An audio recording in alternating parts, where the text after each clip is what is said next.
The call came at 9 a.m. on a Tuesday.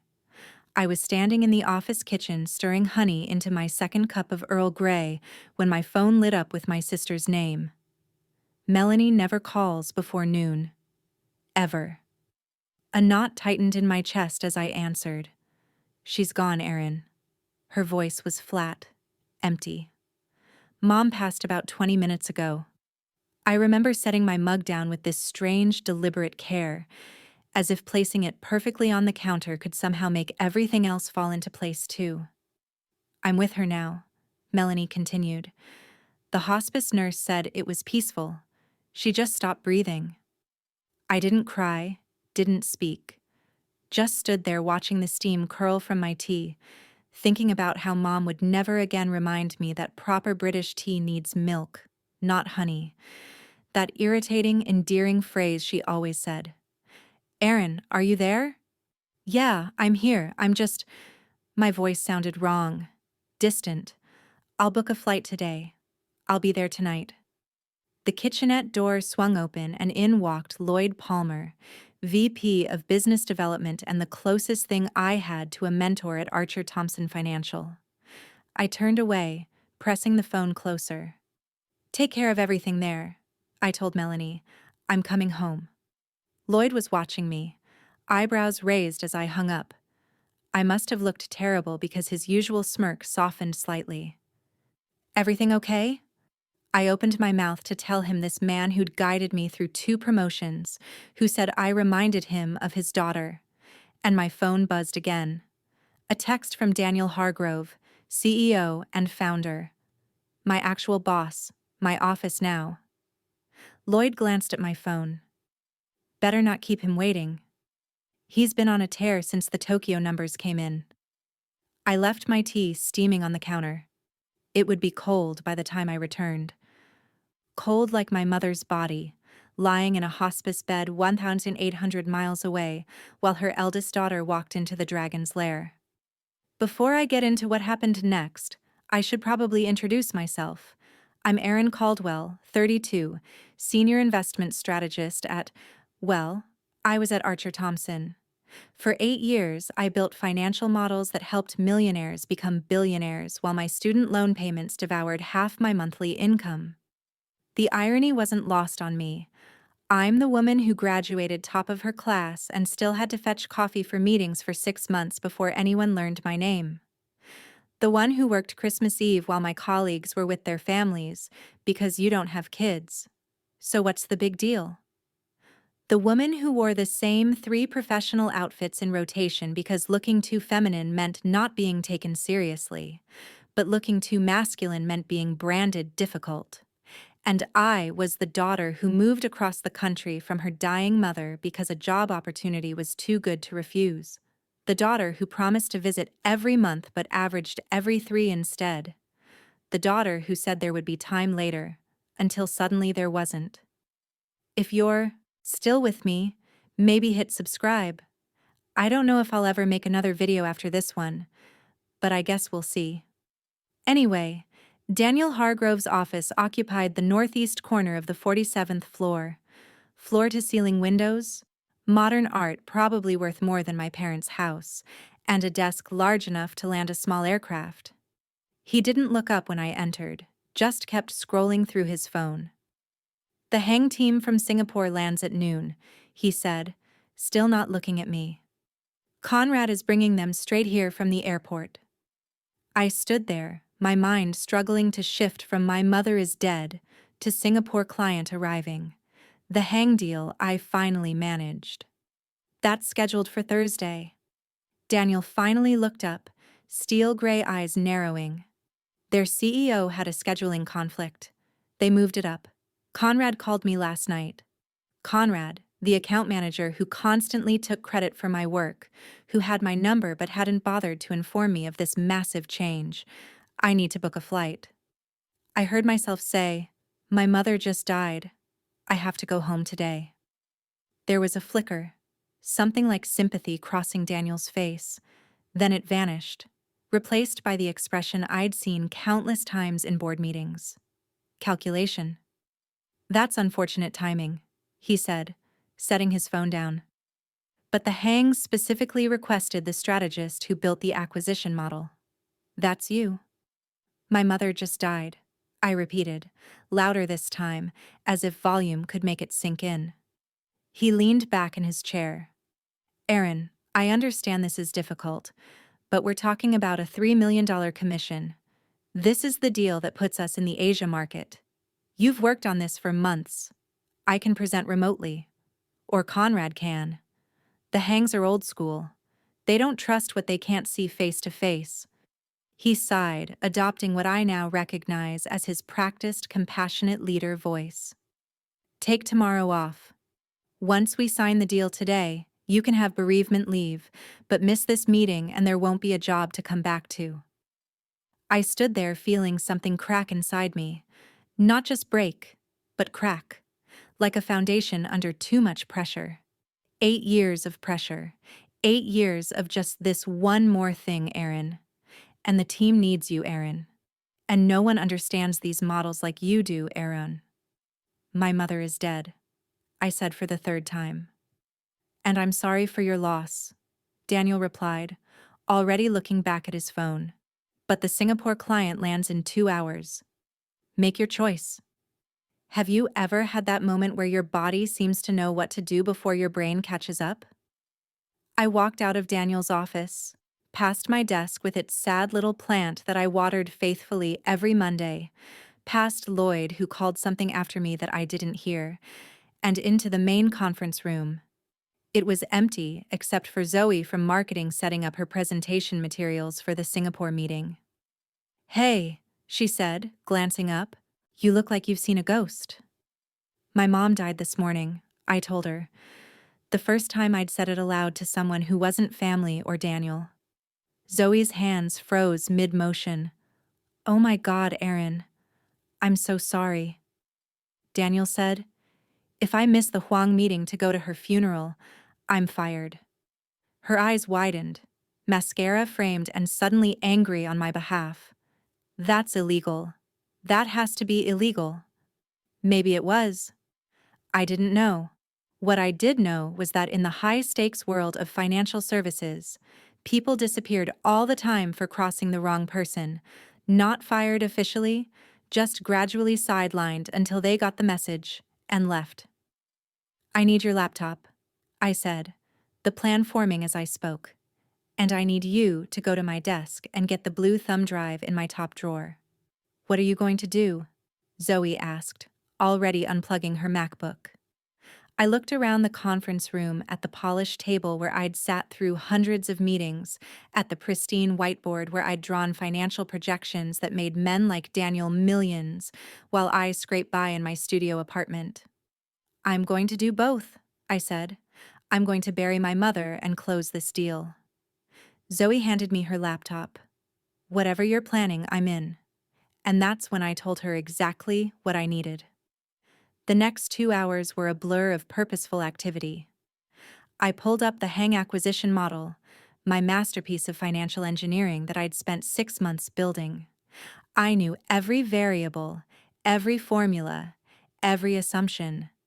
I'd stress-tested it against market crashes, political upheaval, and currency fluctuations. What Daniel didn't know, what nobody knew, was that I'd built a shadow version. A version where the numbers still worked, still showed the same beautiful returns, but with one crucial difference. It protected the Taiwanese manufacturing workers that the Wangs were planning to replace with automation. My mother had been a union organizer for 30 years, the daughter of Taiwanese immigrants who'd worked in factories their whole lives.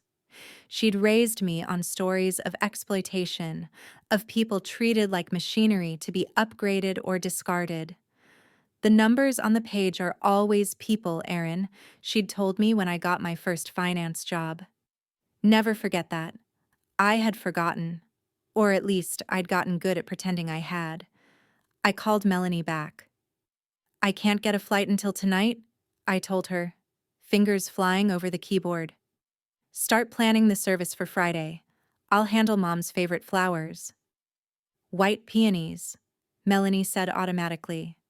And the Navy hymn, Eternal Father, strong to save, I confirmed. It had been playing when Mom met Dad at a USO dance in 1983. I'll be there tonight, I promise. Next, I called Conrad, who was escorting the hang team from the airport. Hey, slight change of plan, I said, injecting casual authority into my voice. Daniel wants us to use the Holden Conference Center for the meeting. More impressive for the clients. Can you bring them there instead? Since when? Conrad asked suspiciously. Since the building management just informed us they're testing the fire suppression system in our conference room today.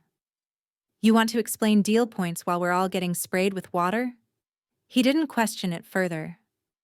At 11:45, I walked into Daniel's office without knocking. He was straightening his tie in the reflection of his phone. I've moved the meeting to the Holden Center, I told him. Building maintenance issue. He frowned. Why wasn't I informed? I'm informing you now. Cars waiting downstairs. I've already sent Zoe ahead to set up. For a moment, I thought he might question it, but Daniel Hargrove had a pathological fear of appearing uninformed. He nodded like this had been the plan all along and grabbed his suit jacket.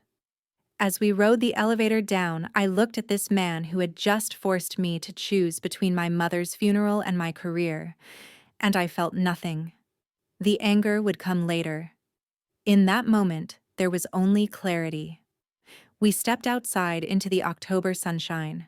I pointed to the black town car idling at the curb. That's our ride, I said. I just need to grab something from my car. Meet you there in 30 seconds. Daniel nodded, heading toward the town car while checking his phone messages. I watched him get in, watched the car pull away, and I whispered the 7 words that changed everything. He's not going to the right meeting. Then I turned, walked to the parking garage, got in my own car, and drove to the airport, leaving Daniel Hargrove headed to an empty conference room across town while the $3 million Singapore clients arrived at our office building where Zoe was waiting to greet them and usher them into a presentation that would change everything. But that was just the beginning of what I had planned. I want to be clear about something. I'm not one of those people who plans elaborate revenge fantasies. At least I never thought I was. What was happening wasn't even about revenge yet. It was about survival, about refusing an impossible choice. As I merged onto the highway toward JFK, I called Zoe. They're here, she said without preamble. All 7 of them, the Hongs, their legal team, their financial advisors, and Conrad, calling Daniel every 30 seconds, growing more panicked each time. Daniel's phone is going straight to voicemail. That's because Daniel's phone was in airplane mode. I'd reached over and toggled the switch while pointing out something on the contract during the car ride, a small thing. Something he wouldn't notice for at least an hour in the ensuing confusion. Give them the good coffee, I instructed. The Ethiopian beans we hide from marketing, and put them in the East Conference Room, the one with the view of the bridge. Already done. Zoe paused. What about your presentation? I glanced at the clock on my dashboard, starting in exactly 26 minutes. Have you set up the video link? Yes. But Aaron, are you sure about this?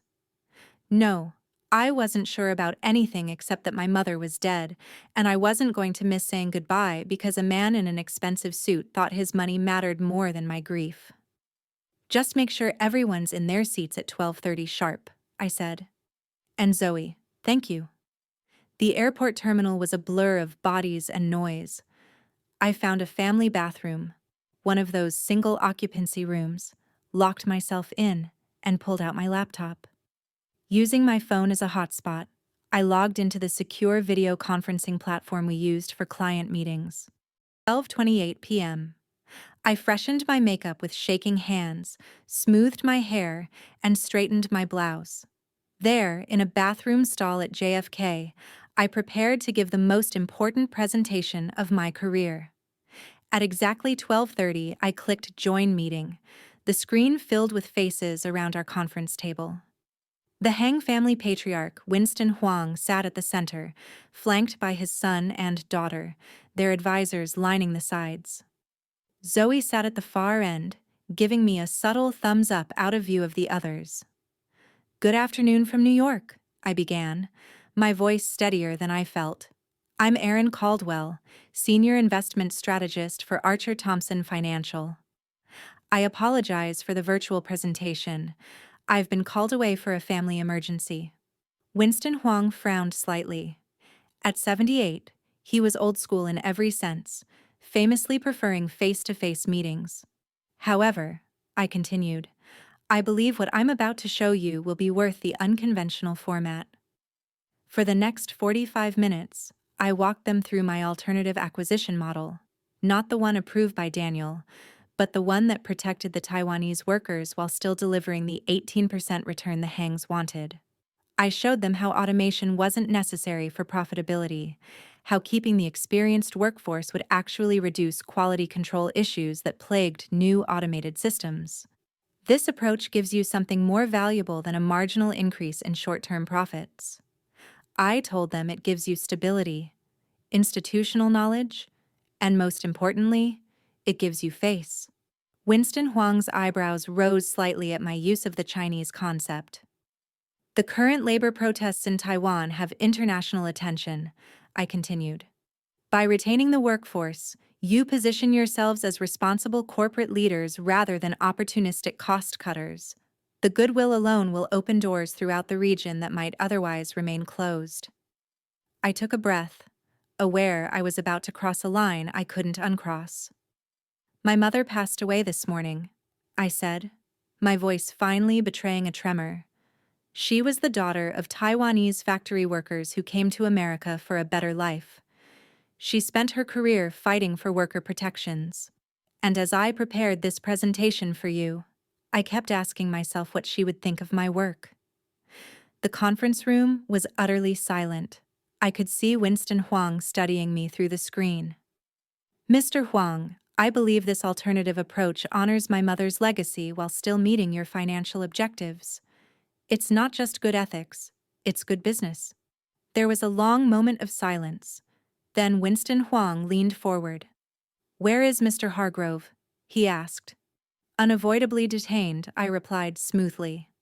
"But I'm authorized to negotiate the final terms." This was, of course, a complete lie. Winston exchanged looks with his son, then his daughter. Some unspoken family communication passed between them. "Miss Caldwell," he said finally. "My condolences on your loss. My own mother worked in a textile factory for 40 years. Her hands were never without calluses." He paused. "We will proceed with your model."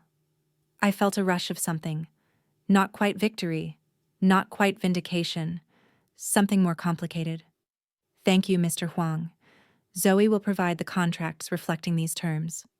As I prepared to sign off, Winston Huang added, "And Miss Caldwell, go bury your mother with honor.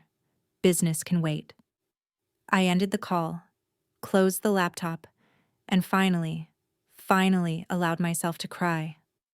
My flight was boarding by the time Daniel figured out what had happened. My phone exploded with notifications.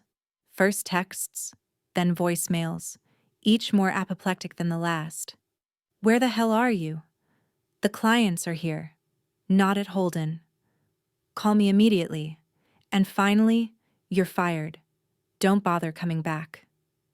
I turned off my phone as I settled into my seat.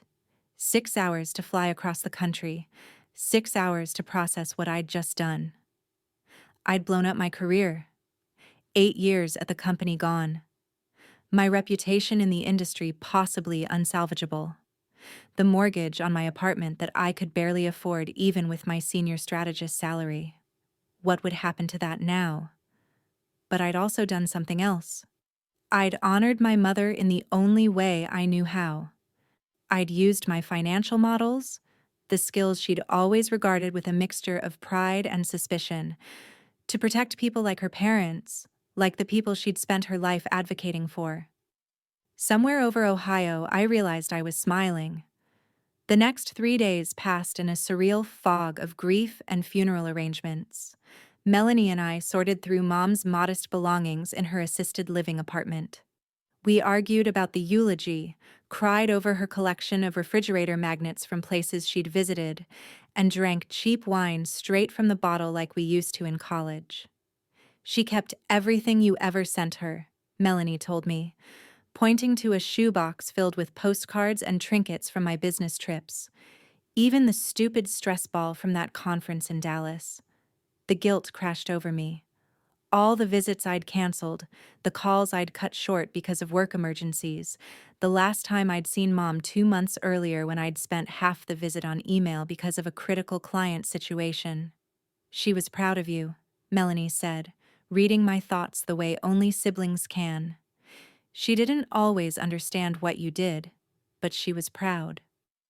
The funeral was on Friday, just as we'd planned, white peonies everywhere. Eternal Father, Strong to Save, played by Mom's friend from church, who'd been a professional pianist in her younger days. I delivered the eulogy without breaking down, which would have disappointed Mom, who always said a good cry was cleansing for the soul. I didn't check my work email once. I didn't return Daniel's calls. I existed fully in the moment of saying goodbye to the woman who had taught me that principles matter more than profit. It wasn't until Saturday, the day after the funeral, that I finally opened my laptop and logged into my work account, expecting to find it deactivated. Instead, I found an email from Lena Huang, Winston Hang's daughter and chief operating officer of Hang Enterprises. It had been sent 4 hours after my bathroom stall presentation. Miss Caldwell, the contracts have been signed using your revised model. My father was impressed by both your financial acumen and your ethical stance. We value partners who understand that longevity in business requires more than quarterly profits. We were disturbed to learn from your colleague Zoe that you presented this model without Mr. Hargrove's approval and that you have potentially sacrificed your position to honor your mother while still serving our interests. Should you find yourself seeking new opportunities after your bereavement, Huang Enterprises would welcome a conversation with respect and condolences. Lena Hang. There was a second email, this one from Lloyd Palmer, sent just yesterday. Aaron, the board emergency meeting just concluded. I don't know what the hell you did, but the Hangs not only signed, they increased their initial investment by 30% based on your model. They also made it clear they would only work with you going forward. Daniel is, well, apoplectic doesn't begin to cover it, but the board is ecstatic about breaking into the Asian market. No one's going to fire the person who just landed the biggest client in company history. Take the time you need for your family. Your job will be here when you return, though things may look a bit different. Daniel's position is under review. I'm sorry about your mother, Lloyd. I read both emails twice, then closed my laptop and walked outside to the porch swing where Mom used to sit in the evenings. The California sunset painted the sky in colors she would have appreciated. My phone buzzed with a text from Zoe. Company all-hands meeting announced for Monday. Rumor mill says Daniel's out. Restructuring coming. You're the hero of the 38th floor. When are you coming back? I didn't answer immediately. Instead, I thought about what coming back would mean. Back to a company that had forced me to choose between basic human decency and my livelihood. Back to a culture that saw family emergencies as inconvenient scheduling conflicts. I thought about Lena Hang's email, about possibilities I hadn't considered before, about my mother, who taught me that sometimes you have to blow things up to build something better. I did go back, but only for one day, just long enough to clean out my desk, download my contact list, and attend the all-hands meeting where Lloyd announced that Daniel had decided to pursue other opportunities, corporate speak for being forced to resign in disgrace. Lloyd also announced my promotion to Vice President of Strategic Development, a position created specifically for me. I declined it publicly in front of the entire company. I appreciate the recognition, I said, standing at the front of the room filled with shocked faces, but recent events have made me reevaluate what I want from my career and my life. I've accepted a position elsewhere. The room erupted in whispers. With the Hangs? Lloyd asked, microphone still on. No, I said. I'm starting my own firm, ethical investment strategies for the new economy. I paused, looking around at the faces of colleagues who had been my whole world for 8 years. My mother taught me that the numbers on the page are always people. I forgot that for a while. I won't forget it again. 2 weeks later, Caldwell Strategic Advisors opened its doors, funded in part by investment from Hang Enterprises, in part by my own savings, and in part by the surprisingly generous severance package Archer Thompson provided when they realized I was taking the Hangs with me. My first hire was Zoe. My second was my sister Melanie, who left her marketing job to handle our operations.